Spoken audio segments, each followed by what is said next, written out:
في تشخيص الانيميا، وركز بقى علشان الموضوع شيق. واكتر حاجة بنتعرض لها او بنعمل اصلا بسببها السي بي سي هي تشخيص الانيميا. يعني معظم الناس اصلا بيجوا يعملوا صورة الدم عشان يعرف عنده انيميا ولا لا، او سبب الانيميا ايه. الفكرة فين بقى؟ ان الانيميا نفسها في حد ذاتها مش مرض، هي عرض لمرض ما، وسببها ممكن يكون عرض لمرض اخر. يعني الانيميا ممكن تكون بسبب حاجة تالتة. تمام. وهنا دي اللعبة بقى والتحدي الكبير. فالانيميا في حد ذاتها ليست مرض، ولكنها عرض لمرض ما. فهنا مش كل انيميا تجيلك او تحصل او تبقى قدامك تديلها حديد وخلاص. ما ينفعش كل انيميا تديها حديد، زي قصة الاخ اللي شغال معانا، اللي لما كان كل ما يتعب الدكتور يديله راس حديد وخلاص، وما كانش بيخف. ولما عملنا له هيموجلوبين الكتروفوريسيس طلع عنده ايه؟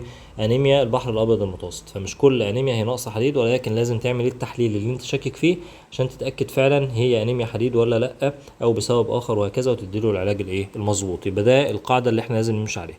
وقلت لك في شرح السي بي سي ان احنا بنشخص الانيميا على حسب حجم الام سي في. زي ما قلنا لو نورمال هو من 80 ل 100 تبقى اسمها نورموسيتيك انيميا. طب لو قليل يبقى اقل من 80 اسمها مايكروسيتيك انيميا. ولو كبيره تبقى اكبر من 100 فنسميها ماكروسيتيك انيميا. وكل نوع من دول له اسباب مختلفه على حسب ما هنشوف. فاشهر نوع هنا واكتر حاجه بتحصل هي الانيميا مع ام سي في قليل، يعني مايكرو سيتيك انيميا. تمام. اشهر سبب في المايكروسيتيك انيميا هي الايرون ديفشنسي، يعني نقص الحديد. بشخص نقص الحديد ازاي؟ ان انا اعمل ايرون بروفايل. جميل. واللي ما يعرفش يعني ايه ايرون بروفايل، يعني مخزون حديد اللي اسمه فيريتين، وده هو الحديد اللي متخزن في الجسم سواء في الكبده او الكلى او في العظم وهكذا، زائد السيرم ايرون وده الحديد اللي ماشي في الدم، زائد حاجه اسمها توتال ايرون بايندينج كاباسيتي، يعني تي اي بي سي، يعني معدل تشبع البروتين بالحديد. خلاص، يبقى ده الايرون بروفايل. طيب انا جمعت لك هنا الام سي في او اسباب الانيميا مع لو ام سي في كلمه تيلز، يعني ديول. تمام. تي يعني ثلاسيميا، انيميا البحر الابيض المتوسط. ايه يعني انيميا اوف كورونيك ديزيز. الاي الاي يعني ايرون ديفشنسي انيميا، انيميا الحديد. ال يعني ليد بويزنينج، يعني تسمم بالرصاص. حد شغال في مصانع صلب مثلا، حديد وصلب وهكذا، وبيشتغل بمعدن الرصاص في شغله، فممكن مع الوقت يحصل له تسمم، حتى لو مش عن طريق الاكل او البلع، لكن ممكن يحصل له تسمم بسبب الجلد نفسه. تمام. ويعملوا مايكروستيك انيميا. اخر حاجه اسمها ايه؟ سيديروبلاستيك انيميا. ودي انيميا نادره شويه مش لازم نحكي عنها، ولكن سريعا ده بيكون في ايه؟ عدم توافق بين الهيم اللي هو الحديد وبين الجلوبين اللي هو البروتين اللي بيرتبط بيه الحديد. فتيجي الحديد يجي يدخل النواه او يدخل الخليه الام بتاعه الار بي سيز، ما يعرفش يرتبط مع الجلوبين اللي داخل النواه، فيترسب حواليها كده، فنسميه سيديروبلاستيك انيميا من السيديمنتيشن او الترسيب. والبلاست يعني الخليه الام بتاعه الار بي سيز. خلاص. يبقى تاني الاسباب المشهوره، اشهر سبب في المايكروسيتيك انيميا هو الايرون ديفشنسي انيميا. بشخصه من ايه؟ من الايرون بروفايل. لو طلع سلبي او لو طلع يعني الايرون بروفايل نورمال، بدخل على تاني سبب، وتاني اشهر سبب هو الثلاسيميا. وهنا الثلاسيميا لها 3 انواع. السبب اللي بيعمل لي مايكروسيتيك انيميا هي ابسط نوع من ثلاسيميا البحر الابيض المتوسط او انيميا البحر الابيض المتوسط، بنسميها ثلاسيميا تريت، يعني من النوع البسيط. تمام. بشخص الثلاسيميا تريت ازاي؟ بعمل هيموجلوبين الكترو فوريسز، يعني فصل كهربي للهيموجلوبين او لانواع الهيموجلوبين. يعني ايه؟ انا لما بعمل فصل كهربي لانواع الهيموجلوبين بشوف نسبة كل نوع من الهيموجلوبين في الجسم نسبته كام في المية. لان الطبيعي ان انا عندي 3 انواع من الهيموجلوبين: A1 وده يمثل فوق 90%، و A2 وده ما يعديش 3.5%، والإف ما يعديش 2%. تمام. في الثلاسيميا تريت بتلاقي ال A2 زاد عن 3.5%، فيديني ثلاسيميا تريت. وده اللي حصل مع الدكتور زميلنا اللي كان شغال معانا لما عملنا له الهيموجلوبين الكتروفوريسيس، طلع عنده ال A2 اكبر من 3.5. فقلت له انت كده ثلاسيميا تريت او بيتا ثلاسيميا. لازم ولابد قبل ما تتجوز تحلل لخطيبتك او للشخص اللي انت هترتبط بيه هيموجلوبين الكتروفوريسيس، علشان ما ينفعش انتوا الاتنين تكونوا تريت وتتجوزوا بعض. ليه؟ علشان في مره من المرات جالنا دكتور زميلنا بيحلل لبنوته عمرها كانت 2.5 تقريبا، فلقى في نسبة انيميا من نوع المايكروسيتك انيميا وطلب ان هو يعمل لها حديد. فلما عملنا الحديد طلع نورمال. وطبعا زي ما قلت لكم كده في المقدمة بتاعة الانيميات او بتاعة السي بي سي، ان انا عندي الثلاسيميا بيكون الفرق بينها وبين الايرون ديفشنسي ان الام سي في والام اس اتش بيكونوا قليلين بزيادة عن نسبة الهيموجلوبين، يعني ما بيكونش قليلة بسيط زي الهيموجلوبين لما بنشوفه. تمام. فلما طلع الايرون بروفايل نورمال قلت له لازم هنا نعمل هيموجلوبين الكتروفوريسيس عشان نشوف المشكله فين، هل هي ثلاسيميك ولا ايه المشكله. لما عملنا هيموجلوبين الكتروفوريسيس طلعت للاسف ثلاسيميا، بس مش الاي 2 هو اللي كان زايد، ده كان الاف هو اللي زايد اكتر من 2%. وده معناه ان هي ثلاسيميا يا اما انترميديات يعني متوسطه، يا اما ميجور. تمام.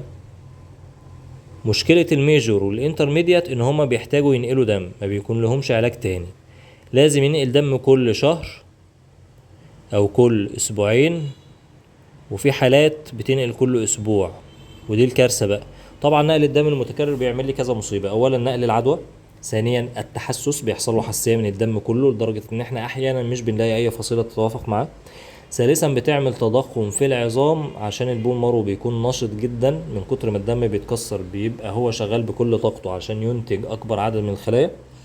ده بينتج عنه ايه للاسف؟ تشوهات في الجسم نتيجة تضخم العظم نفسه، يعني القورة بتاعة الطفل تكبر فيبقى فيها بروزنج كده، تبقى قورته كبيرة، الفك بتاعه او الضب بقى زي ما بيقولوا كده يكبر جدا، فيبقى شكله ايه؟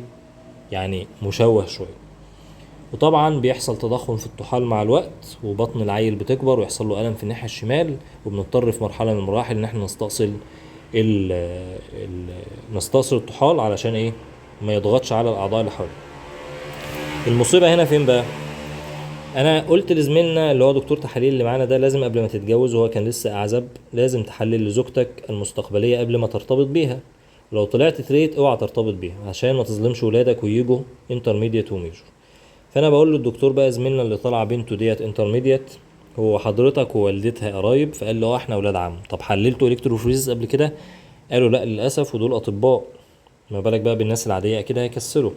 طيب معلش، ممكن انت وزوجتك تيجوا تحللوا ضروري عشان قبل الحمل الجاي نكون متأكدين هو بسبب طفرة جينية ولا انتوا اللي مورثين الجين ده للأطفال، فبلاش أولاد تاني. فقال لي هو للأسف انت اتأخرت يا دكتور لأن احنا هنولد بعد شهرين، يعني كان في بيبي جديد جاي في الطريق، وللأسف البيبي الجديد نزل بثلاسيميا ميجور للأسف الأسيف. وهم جم يحللوا الأب والأم من باب الروتين عشان يشوفوا القصة، طلعوا هما الاتنين تريت، وتسببوا ان اطفالهم الاتنين جالهم ثلاسيميا، واحده انترميديت وواحده ميجور. طبعا نقل الدم لا مفر منه، ولكن في ابحاث اخرى قالت ان احنا ممكن نعمل عمليه زرع نخاع، ومشوا في الطريق ده وفعلا زرعوا نخاع، ويعني الدنيا بدات تتحسن مؤخرا. تمام. اللي عايز اقوله ببساطه ان الانيميا بمجرد وجود الانيميا ما ينفعش تغمض عينك وتديله اي مكملات، لازم تعمل التحاليل بالترتيب، ايرن بروفايل، ولو طلع نورمال لازم تعمل هيموجلوبين الكتروفوريسيس، ودي اهم تحليلين في المايكروسيتيك انيميا. ولو ما لقيتهمش غالبا يعني مش هتدخل الانواع التانية، غالبا هتلاقي واحد من الاتنين دول، او ان العيان من البدايه يقول لك والله انا عندي تلوث في الكبد، يعني ده كرونيك ديزيز، او ان انا بغسل كلى فده كرونيك ديزيز. خلاص، هنا خلصنا المايكروسيتيك انيميا كاشهر نوع من انواع الانيميات، واشهرهم في الدنيا كلها هو نقص الحديد. سهله كده، سهله ان شاء الله. يبقى انا ببص على الانيميا لو لقيتها اقل من 12 او من 11 ونص ببص على ام سي في، لو لقيته قليل بعمل ايرون بروفايل، لو لقيته قليل بديله حديد، لو لقيته نورمال بدخل اعمل ايه؟ هيموجلوبين الكتروفوريز. احيانا بقى بعد ما تعمل الكتروفوريسيس بيطلع نورمال برضه، فهنا بتضطر تعمل جينيتك ستادي للالفا ثلاسيميا، لان الثلاسيميا بتبقى نوعين، الفا وبيتا. تمام. البيتا ثلاسيميا بتبان في الهيموجلوبين الكتروفوريسيس ودي الشائعه. طب الالفا بتبان في الجين ميوتيشن، هنا بتعمل جين ميوتيشن للالفا، وغالبا لو ما طلعش بيتا بيطلع الفا، وهنا تبقى شخصت الحاله وانت ايه باشا كده ومرتب افكارك. خلاص. طيب ندخل على النوع الثاني الاسهل شويه، الماكروسيتيك انيميا، يعني في انيميا والام سي في بتاعها اقل من 100. تمام. هنا بشك ان هي ماكروسيتيك انيميا، واشهر سبب الماكروسيتيك انيميا هو نقص الفوليك اسيد ونقص فيتامين بي 12. تمام. فيتامين بي 12، الفوليك اسيد. بشخصهم ازاي؟ بقيس نسبة الفيتامين بي 12 والفوليك اسيد في الدم. لو طلعوا قليلين بدلهم مكملات فيها فيتامين ب 12 والفوليك والدنيا بتتحسن فورا. لو طلعوا نورمال بدخل على المرحله الثانيه في التشخيص اللي هحكي لكم عليها. ولكن اللي عايز اقوله ان فيتامين بي 12 والفوليك اسيد مسؤولين عن انتاج الدي ان ايه بتاع خلايا الجسم كله. فبالتالي لو حصل لك انيميا ونوعها ماكروسيتك وكان سببها فيتامين بي 12 او فوليك اسيد، بتلاقي بنسبة كبيرة حاجة قليلة مع الانيميا، يا اما الوايت بيسيز قليل، يا اما البليتلت، يا اما كله. يعني ما بيقعش لوحده، ما بيعملش انيميا لوحدها في الغالب. تمام؟ ليه؟ زي ما قلت هو مسؤول عن انتاج الدي ان ايه بتاع الجسم كله. فزي ما اثر على الار بي سيز هيأثر على الوايت وهيأثر على البليتلت وهكذا. خلاص، يبقى دي ملحوظة مهمة ما تنساش. طيب ما لقيتش ان الفيتامين ده قليل. عايز اقول لك معلومه بسيطه. الماكروسيتك انيميا بتبتدي بثلاث حروف MAC. ماك، كلمه ماك بتاع السندوتشات اللي انتوا عارفينه اللي احنا مقاطعينه يعني. تمام؟ بيقول لك كل حرف من دول بيعبر عن مرض معين. الام ده حاجه اسمها مايكسيديما. المايكسيديما يعني هايبو ثايرويدزم، يعني الغده الدرقيه فيها كسل. جميل. بتعمل هرمون الغدة الدرقية TSH والفريتي 3 والفريتي 4 بتلاقيهم مالهم قليلين، وهنا تبقى شخصت. يبقى المرضى اللي بياخدوا التروكسين تأكد ان هما ممكن يجي لهم انيميا بسبب ان الغدة مش منتظمة، فبتعمل لهم ايه؟ ماكروسيتك انيميا في الغالب. تمام؟ يبقى ده اول سبب من الثلاث حروف اللي قلناهم الماك. تاني حرف من حروف الماك اللي احنا قلناها كان حرف الايه، صح؟ يعني الكحوليزم، حد بيشرب كحول يا اما يعترف يا اما حلله نسبة الكحول في الدم او في البول. تمام كده؟ طيب بعد كده ايه السبب المشهور اللي بيبدأ بحرف السي؟ ما يسمى بالكرونيك ليفر ديزيز. مش احنا قلنا الكرونيك ليفر ديزيز ممكن يعمل مايكروسيتك انيميا، صح؟ قلنا كده هي برضو بتعمل ماكروسيتك انيميا. خلاص، يبقى الكرونيك ليفر ديزيز بتعمل ماكروسيتك انيميا، ودي الاسباب المشهوره. في اسباب تانية معدودة يعني زي الكيموثيرابي وزي الميزوتريكسيت وزي دي طبعا بتعمل نفس السبب، ولكن احنا بنقول لك على المشروع عشان ما تنساش. يبقى الاسباب دي ما تنساش في عمرك. اهم حاجه البي 12 والفوليك اسيد، وتشوف واخده الانيميا واخده معاها بارامتر تاني زي الوايت او البيتلت ولا لا، وتقيس نسبتهم. لو قليل او حاجه منهم قليله يبقى انت كده مسكت التشخيص. ما لقيتش تفتكر الثلاث حروف بتوع الماك وتبدا تبحث عنهم. خلاص، يبقى انا خلصت المايكروسيتيك انيميا وخلصت الماكروسيتيك انيميا. باقي عندي النوع اللي بيحير الابطال اللي هو الماكروسيتيك انيميا او النورموسيتيك انيميا اقصد، لما يبقى الام سي في من 80 الى 100. تمام؟ وهنا بيحير ليه؟ علشان انا بكون شاكك في سكه من اتنين. يا اما المصنع بتاعي مش شغال، يعني البون مارو فيه مصيبه زي الليوكيميا او الليمفوما، وهنا لازم اسحب عينه نخاع عظمي وابدا افحصها عشان اشوف هل في مصيبه ولا لا. السبب الاخر ان يكون في حاجه بره المصنع، يعني المصنع شغال كويس وبينتج اربيسيس كويس، ولكن لما يطلع بره العينه بتتكسر، فهنا تبقى هيموليتيك انيميا او انيميا تكسير، او العيان ده بينزف وهو مش عارف. فهنا بعمل له اشاعات على المخ وعلى الصدر وعلى البطن عشان اشوف هو بينزف في انهي محيط من هذه المحيطات. طيب لو انا مش عارف امشي في انهي سكه الاول، في البون مارو ولا البريفرال، اعمل ايه؟ اعمل تحليل لذيذ خالص اسمه ريتيكولوسيتيك كاونت او الخلايا الشبكيه. الخلايا الشبكيه دي عباره عن، تخيل معايا ان انت عندك في النخاع بيبقى فيه الخلايا الام اسمها نورموبلاست، بيبقى فيها نيوكليوس، والنيوكليوس بتبقى غامقه كده وفي النص. تتطور شويه النيوكليوس دي تبدا تتكسر علشان الار بي سيز عندي من غير نيوكليوس، وبعدين توصل للار بي سيز اللي هي فاضيه ما فيهاش اي نيوكليوس جواها. تمام؟ هنا اللي بيحصل ايه؟ ان لما النخاع يكون فيه مشكله، النورموبلاست دي مش هتتصنع ومش هتتطور، فهتلاقي ان الريتكس دي نسبتها قليله. هي الطبيعي بتبقى من نص الى 2.5%. جميل. طيب لما النخاع بتاعي يضرب هتلاقي النسبة دي قلت عن نص في المية. طيب لو النخاع بقى شغال كويس ولما الحاجة اللي بيطلعها بتتكسر او بينزف، بيعمل ايه؟ بيبدأ يعوض النقص ده ان هو ينتج ريتكس كتير جدا، ريتكس كتير جدا، فتلاقي النسبة عندك زادت عن 2.5%. يبقى معنى كلامي ان انت هتقيس خلايا الريتكس، لو لقيتها قليله يبقى انت عندك في هنا مصيبه في البون مارو، لازم تسحب عينه نخاع وتشوف هي فيها ليوكيميا ولا ليمفوما ولا فيها فايبروزس ولا ايه اللي حصل بالظبط. وتشخص المرض. طيب لو لقيت ان الريتكس دي نورمال او عاليه بدات تعلى، يبقى انت عندك هنا يا اما في نزيف يا اما في تكسير. تمام، بس كده. طيب انا لو وصلت لهنا وسحبت نخاع فانا عارف، طب لو وصلت هنا همشي في سكه النزيف ولا التكسير الاول؟ والله لو العيان ده داخل في حادثه وبينزف قدامك فانت كده حليت اللغز. طيب مش داخل في حادثه وانت محتار هو عنده نزيف ولا تكسير، تعمل ايه؟ بص، قبل ما تتوه في التحاليل دي كلها والاشعاعات دي كلها، تعمل تحليل لذيذ خالص اسمه ايه؟ بيلي روبن، تحليل الصفرة. عارفينه؟ الصفرة دي بتزيد لما يكون في ايه؟ بتزيد عند وجود التكسير. ولذلك الاطفال الصغيرين اللي في الحضان الصفرة عندهم بتبقى عالية قوي علشان دمهم بيتكسر، علشان اغير هيموجلوبين اف اللي بيكون زيادة عندهم وهم في بطن الام الى الهيموجلوبين A1 اللي هو موجود عندنا بنسبة 90%، فببدأ اغير الدم. فلما الدم ده يتكسر الصفرة تعلى، فبالتالي هنا لو انا عملت الصفرة ولقيتها عالية ده معناه ان هي انيميا تكسير، وابدأ ادور على الاسباب. طيب لو عملت الصفرة ولقيتها نورمال يبقى انا عندي هنا في نزيف، ولازم اعمل اشعاعات على المخ وعلى الصدر وعلى البطن عشان اشوف الراجل ده بينزف من انهي منطقة بالظبط واشخص. طيب لو عملت ده وما لقيتش فيه نزيف وعملت البيروبين لقيته عالي، يبقى انا عندي هنا انيميا تكسير. قبل ما تتوه في هذه الاسباب لازم تكون ذكي كفايه انك تاخد هيستوري محترم من المريض علشان تضيق دائره الشك. ليه؟ انت مثلا لو جالك روتين زي ما بيحصل معانا في المعمل كل موسم فول، جايبه الطفل بتاعها عشان تحلل له انيميا لان الولد شكله مخطوف شويه من بعد ما جه من عند جدته امبارح. هو كان عند جدته بقاله كام يوم، والله قعد عندها يومين وكان رايح كويس وجه مخطوف كده والدنيا مش كويسه. طيب اسألي جدته كده هو كل فول من الأخضر ده، بما إننا يعني في الأرياف وقت الفول ده بنحب ناكل فول أخضر كتير، ولا جابوا طعمية ولا عملوا إيه بالظبط؟ غالبا لما بنسأل بنلاقي إن هو فعلا كل فول كتير وبعده على طول حصل له كده. فهنا يبقى أنيميا بسبب إيه؟ بسبب أنيميا الفول اللي هي نقص بروتين أو نقص قصدي إنزيم جي 6 بي دي. تمام؟ الإنزيم ده لما يقل عندي في الجسم، لما آكل فول أو آخد أدوية الصلفة او بعض المسكنات زي الاسبرين، بيحصل لي تكسير في الدم. خلاص كده، نتيجه نقص الجي 6 بي دي.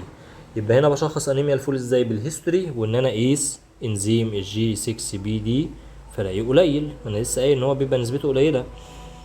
البوينت بقى المهمه ان الجي 6 بي دي بيقل فعلا لو كان مفيش تكسير في الوقت الحالي.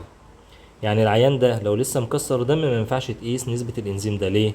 لان قلت لك لما بكسر دم بتلاقي ان الريتكس عندي بتعلى، والريتكس فيها نسبة عالية من الانزيم ده، فبالتالي بتعدل لي النقص اللي موجود في الانزيم ده ويطلع لي في الدم يا اما نورمال يا اما عالي. فهنا اقول لا، ده العيان ده ما عندوش نقص ايه في جي 6 بي دي وما عندوش انيميا فول، وابدا ادور على الاسباب الكتير التانية. لكن انا لو مركز ان انا ما ينفعش اعمل التحليل ده وقت تكسير الدم ولازم استنى على الاقل 3 اسابيع وبعدين احلله، يبقى انا هنا ايه؟ حليت المشكله. اقول له ما تاكلش الحاجات دي لحد ما تجيلي تاني بعد 3 اسابيع، واسحب له عينه جديده اقيس له الانزيم فلاقيه قليل في الارض. فهنا ابقى انا شخصت 100% طالما الهيستوري ماشي مع اللي انا قلته ده. خلاص، يبقى دي التركيه بتاع انيميا الفول. في حالات كتير في وقت الاتاك دكاتره يطلبوا منها تحلل الانزيم يطلع نورمال او عالي، يبداوا يحللوا بقى هيموجلوبين الكتروفوريسيس ويعملوا فحص جينيتك غالي جدا عشان يشخصوا هو ثلاسيميا ولا لا، لانه ما بانش بالالكتروفوريسيس طلع نيجاتيف. وبعد كده يبداوا يعملوا التحاليل بتاع الاوتو اميون ديزيز ويدخلوا في متاهات طويله وما يشخصوش الحاله. فانت تبقى تخلي بالك من ده. طيب ده لو كل فول. طب لو هو اصلا مولود وبيكسر الدم بتاعه من وقت للتاني ومش بيتحسن، يعني اتاكد ان هو مولود بحاجه وراثيه. حاجه وراثيه الاشهر زي الثلاسيميا. تمام، بس احنا قلنا مش التريد بقى، التريد دي بتيجي بمايكروسيتك، لكن دي بتبقى انترميديت او ميجور. جميل.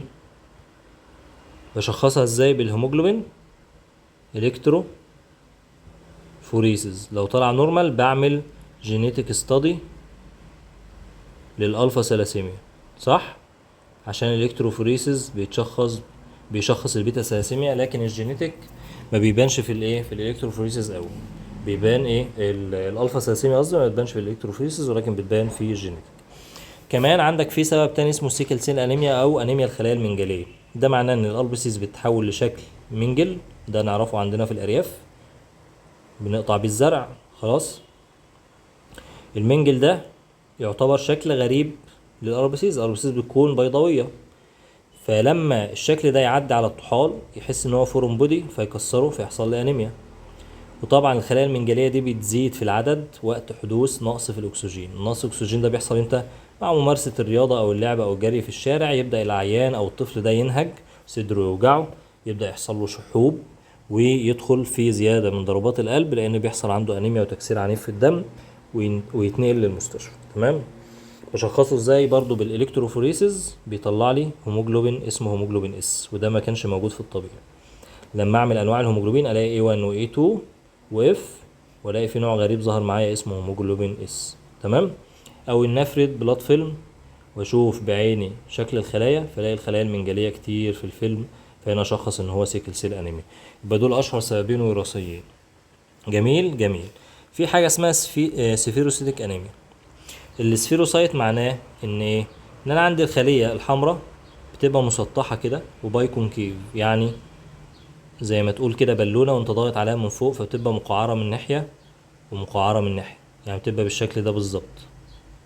تمام. لو بصيت لها من الجنب زي العظمه كده.